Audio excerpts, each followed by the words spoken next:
Well, hello, everybody. Got a news update, a few news updates today. Just wanted to say Jesus is the only way to the Father. There is no other way. We got to be born again. Born again is very important. We have to be born again, or you will not see the kingdom of heaven. We are in some pretty desperate times, and the word of the Lord that He had given me at the end of last year keeps on proving its validity on what He had me say to keep your eyes on Syria, because Syria has continued to be in the news with things that are going on between attacks from Israel and earthquakes. So we got to have a discerning spirit on discerning the people we listen to and the people we follow, because there is so many people in this world that are giving you a false pretense of anything. They're not following, the fruit ain't showing. But Israel is planning to increase its attacks on Syria to prevent Iranian weapon deliveries, per Defense Minister Gallant. Um, so they're doubling the number of attacks.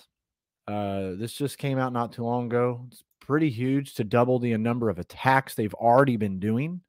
It says the defense minister Gallant admitted on Thursday that Israel has been increasing attacks in Syria in the last few months to prevent Iranian deliveries to the country, according to Walla. Now, remember, last week we talked about how they were saying this was an act of helping with humanitarian aid, but actually they have been sending rockets and missiles and stuff over there.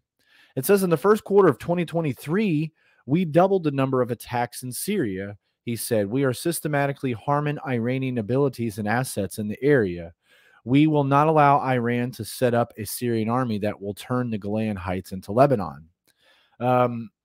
Reports since the large-scale earthquakes in Turkey and Syria have claimed that Iran has been sending weapons to Syria disguised as humanitarian aid. Remember, we just talked about that last week, and it's continuing. It says Hezbollah was behind the Megiddo bombing, which we did a report on that as well. Also on Thursday, the Army radio reported that Hezbollah was behind the Megiddo terror attack, citing the Israeli Defense Establishment assessments. The terrorist behind the attack crossed over the border from Lebanon and was undetected until they set off an IED near the Megiddo Junction last month. All these links to be in a description. We also see that the drone artillery fire leave the Galilean feeling tense. This was in some of the area we were just talking about in the last one. This incident where the drone crashing in Syria and reported of Israeli artillery fire. The incident was reported in the foreign media in Iran.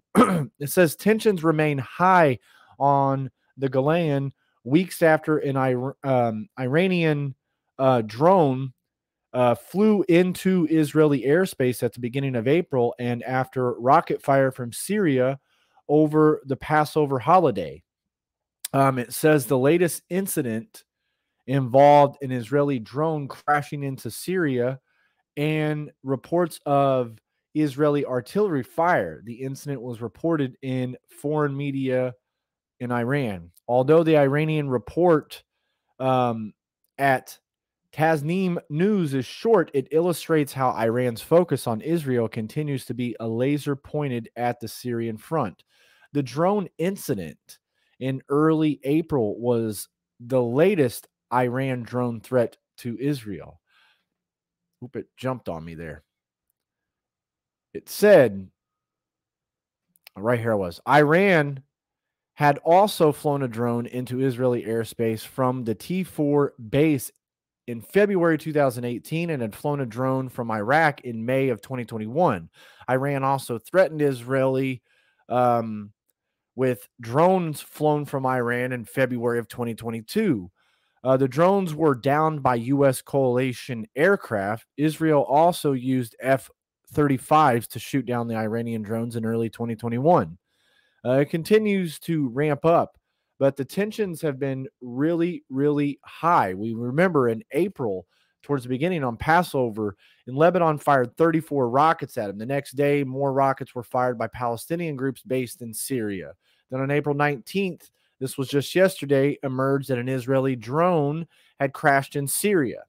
Just yesterday, this had happened. So, like I said, things are amping up over in the Golan Heights between Iran, Hezbollah, and Lebanese and Syrian, Palestinian. Things were really ramping up during Ramadan and Passover, and they're continuing. And according to Israel defense minister, they are going to continue to launch these heavy, high amounted of attacks. But also today, Iran boost its army has received 200 new strategic drones. So here in a boost of their military, they're getting 200 more drones. Iran's defense minister has delivered the army more than 200 new drones equipped with missile capabilities and electronic warfare systems, the state media reports.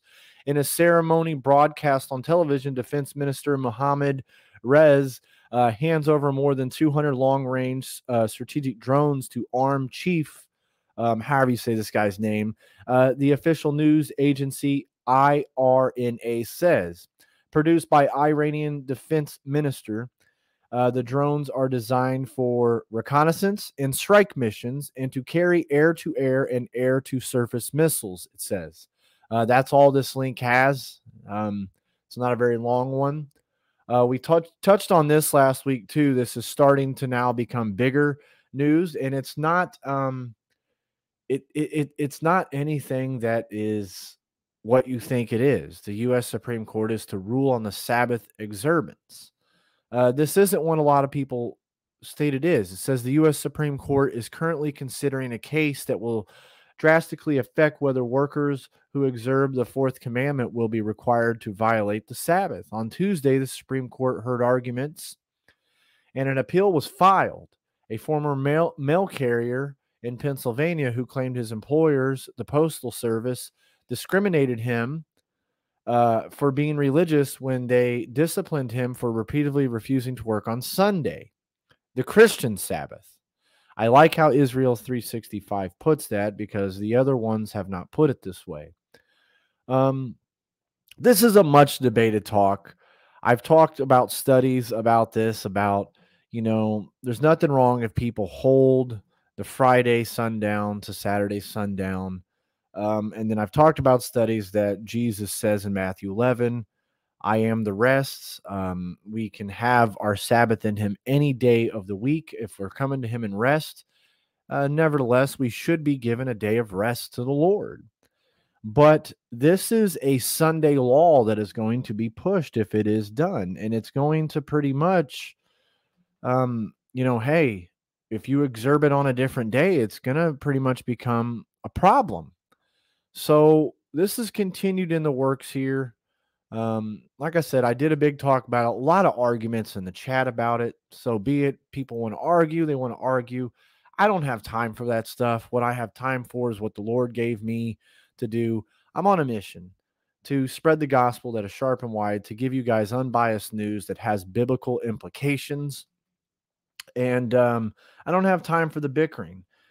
You can agree if you want or disagree if you want, but if you study Greek and Hebrew, when you look in the book of Galatians, one way you will be excluded from the kingdom of God is arguments. When you look at the Greek words, I'm not going to spend my time arguing with people.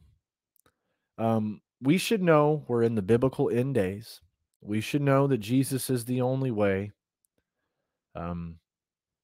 That's that. And sick things are happening all over the world. I'm not going to play this video. The link will be in the description. You can watch it yourself. It's disgusting. You should really be knowing what's happening in your children's schools. We homeschool our children.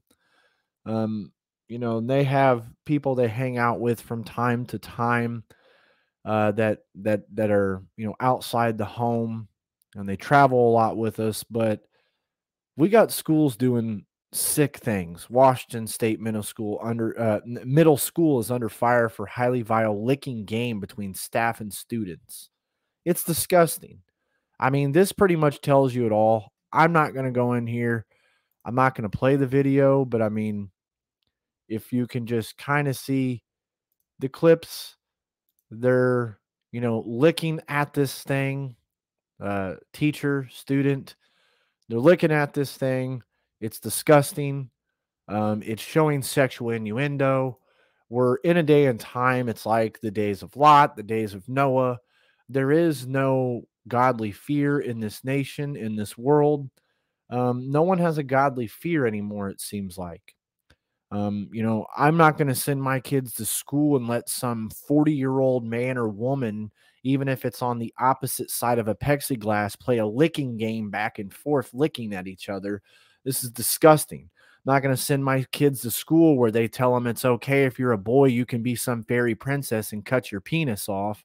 No, that's not true. God only created Adam and Eve. He didn't create Steve and Eve and Eve, or evangelical, or animantatical, or whatever you want to call whatever these transformers call themselves, they, them, Hershey bars, bars of soap.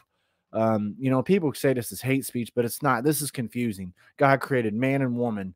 He didn't create a human to act like they're a cat. He didn't create a human being to act like they're a dragon. Hey, you can act like you're a dragon, but jump off a building and tell me if you're going to fly. You're going to splat on the ground and you're going to be dead. You can be a cat until it comes to licking yourself, and you won't be able to cleanse yourself that way. So act like you're a cat all you want, but you can't be one. You can be a woman and claim to be a man, but you ain't. You still have to sit down to pee. And you can claim to be a man and be a woman, but you ain't having a period. Simple fact of the matter. Hold to the truth of the gospel of Jesus Christ. It's the only way. There is no other way. And they'll continue to shadow block because they don't like the word transgender. So be it. I'm not going to cooperate with the world and beat around the bush. I'm going to say it like it is. So much love to you all. May God bless you all. Keep your